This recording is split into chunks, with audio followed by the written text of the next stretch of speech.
ଭାଇ ନା ଆଉ କଣ ଚାକିରି ବାକିରି ବୁଝନ୍ତୁ ଏବେ ରୁଆ ପୋତା କାମ ସରିଗଲା।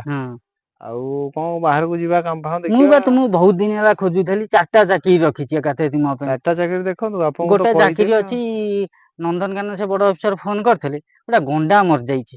ଗଣ୍ଡା ମରିଯିବାରୁ ସେ ଲୋକ ଭାରି ସେ ଗଣ୍ଡାକୁ ଚଏସ୍ କରିଥିଲେ। ଇଏ କଣ କଲେ, ସେ ଅଫିସର ଫୋନ କଲେ, ସେ ଗଣ୍ଡାର ଖୋଳପାଟା ଗୋଟେ ପୋଷାକ କରିଦେଇଛନ୍ତି।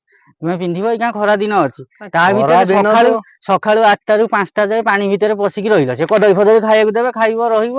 ଇଏ ଖରା ଦିନଟା ଚାଲିଯିବ, ହଁ ଆକୁ ଯୋଉ କାଠୁଆ ଶୀତଟା ଅଛି ସେତେବେଳକୁ ତ ହଁ ସମ୍ଭାଳି ହବନି। ସେତେବେଳକୁ ବରଫ ହେଇଯିବ ରକ୍ତ, ବରଫ ଆଉ ହେଇଯିବ ରକ୍ତ ତାହେଲେ ସେ ଚାକିରି କରିବନି ତାହେଲେ। ଏତେ ଟିକେ ହାଲୁକା ଚାକିରି ଦେଖ। ଆଉ ଗୋଟେ ସେଇ ନନ୍ଦନକାନନ ଅଛି ଭଲ ଚାକିରିଟେ, ଆଇଁଷ ଫାଇଁଷ ଖାଇବା ଚାକିରି ଏକାଥରେ। ସିଏ ହଉ କଣ ହେଇଛି ନା, ଗୋଟେ କୁମ୍ଭୀର, ବଉଳା କୁମ୍ଭୀର ମରିଯାଇଛି। ଆଚ୍ଛା। ତା ପୋଷାକ ଟା ପିନ୍ଧିବ, ସେଠି ଖାଲି ଶୋଇବ ପଶିକି, ସିଏ ଚିକେନ ଆଣି ଖାଇବାକୁ ଦେବେ, ଖାଇବ ଆଉ କଣ। କଞ୍ଚା ଚିକେନ ଆଉ କଣ ନାଇଁ ସେ ଖାଇବ? ରୋଷେଇ କରି କହିବା ଦବ। ହଁ ସେମିତି ରୋଷେଇ କରିଦେଲେ ଚାଲିବ ଯେ, ହଁ କିନ୍ତୁ ଏଇ ବର୍ତ୍ତମାନ ସିନା ଚାଲିଯିବ କିଛି ଦିନ। ହଁ ସେ ଯୋଉ ଆଗକୁ ଆସୁଛି କାଠୁଆ ଶୀତଟା, ହଁ ସେଥିରେ ତ ଚାଲିବନି। ସେଥିରେ ଘୋଡି ହେଇକି ତ ଶୋଇବ, ଖରା ହେଲେ ଟିକେ ଅସୁବିଧା, ଖରା ହେଲେ କଣ ଆଉ ସିଝିଛି। ସିଝିଯିବ, ଦେହରୁ ଝୁଳ ବାହାରିଯିବ, ମୁଁ ତ ଚିକେନ ହେଇଯାଇଥିବି ଆଉ ସେ ଚିକେନ କଣ ଖାଇବି। ଆଉ ତାହେଲେ ସେ ଚାକିରି ବି କରିବନି। ଆଉ ଗୋଟେ ଚାକିରି ଅଛି ପଞ୍ଜାବରେ ଯାଇକି, ଓଡିଶା ବାହାରେ। ଆଚ୍ଛା। ସେ ଲୋକଟାର କଣ ହେଇଛି ନା, ବହୁତ ଜମିବାଡି, ଗାଡି ଫାଡି, ବହୁତ ଧନୀ ଲୋକଟେ। ହଁ ସେ ପଞ୍ଜାବୀ ବହୁତ ହଁ ଧନୀ ଲୋକ, ଘିଅ ଫିଅ ଖାଇକି ତାକୁ ଇସନଫୁଲିଆ ଟା ରହୁଛି, ସବୁବେଳେ ଥଣ୍ଡା ଟା ରହୁଛି, ଏସିରେ ରହିଲେ ଥଣ୍ଡା ରହୁଛି ଫ୍ୟାନ୍। ସିଏ କହୁଛି ଗୋଟେ ନର୍ମାଲ ପବନ ହବ, ନର୍ମାଲ ପବନ ଆଚ୍ଛା। କିଛି କାମ ନାହିଁ।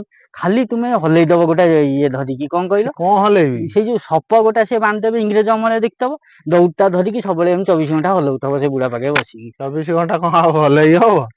ସିଏ ଏ ଖୁଆ ଫୁଆ ଦର୍ଜ ହବ। ଖୁଆ ଫୁଆ ଧରିଥିବେ, ସିଏ ମୁଁ ମରିଯିବି ସିଏ କଣ। ଆଉ ଗୋଟେ ଚାକିରି ଅଛି ୱେଷ୍ଟଇଣ୍ଡିଜରେ। ସିଏ କଣ ହେଇଛି ନା, ୱେଷ୍ଟଇଣ୍ଡିଜ ଆମର ଯୋଉ ସବୁ ଦେଶରୁ ଲୋକ ଆସିକି ଆମ ବଲିଉଡରେ କାମ ହଁ ବହୁତ ଆଡୁ କରୁଛନ୍ତି। ଇଂଲଣ୍ଡ ଆଡୁ ଆଉ ଯୁବରାଜ ପାକିସ୍ତାନ ସିଂ ସ୍ତ୍ରୀ ସବୁ ବହୁତ ହିରୋଇନ ଛାଡୁ ଆସିଛନ୍ତି, ୱେଷ୍ଟଇଣ୍ଡିଜରୁ କେହି ରୋଲ କରିପାରୁନାହାନ୍ତି। ତାଙ୍କର ଗୋଟେ ସେ ଅଫିସର ଫୋନ କରିଥିଲେ, ଡକ୍ଟର କେଶର ସାଲୁ, ସିଏ ଆଚ୍ଛା। କହିଲେ କେମିତି ଗୋଟେ ଆମର ତାଙ୍କର ଗୋଟେ ସେ ବଡ ଛତା ତିଆରି କରିଦେବେ, ୱେଷ୍ଟଇଣ୍ଡିଜ କଭର ହେଲା ଭଳିଆ। ସିଏ ଛତା ଏତେ ଟାକୁ, ବଡ ଛତା? ହଁ ଧରିକି ତୁମେ ବସିବ, ଖରାଟା ଆଉ ପଡିବନି, ମେରୁ ଅଞ୍ଚଳ ଟା ତ, କାଳ ବୈଶାଖୀ ଧରିକି ବସିଥବ ଆଉ କଣ। ନାଇଁ ଆଉ କଳା ନର୍ମାଲ ଫିଟିଙ୍ଗ କରିଦେଲେ ମୁଁ ଧରିକି ବସି ପାରିବି। ହଁ କାଳ ବୈଶାଖୀ ଫୈଶାଖୀ ଯଦି ଆସିଲା, ସେ ବିଷୁବବୃତ ଅଞ୍ଚଳ। କାଳ ବୈଶାଖୀ ଯଦି ଆସିଲା, ମତେ ସହ ଛତା ଧରିକି ତାହେଲେ ଏ ଚାକିରି ଟା ବି ପଳେଇବି। କରିବନି। ଚାକିରିଟା ହବନି। ଆପଣ ଟିକେ ଦେଖନ୍ତୁ ଆଉ ସୁବିଧା ତାହେଲେ ଆଉ ଚାକିରି। ନୂଆ ଚାକିରି କିଏ କହୁ, ତାପରେ ତୁମକୁ କହିବି। ଆମ ଚ୍ୟାନେଲଟିକୁ ଲାଇକ୍, କମେଣ୍ଟ, ସେୟାର କରନ୍ତୁ, ସବସ୍କ୍ରାଇବ କରନ୍ତୁ।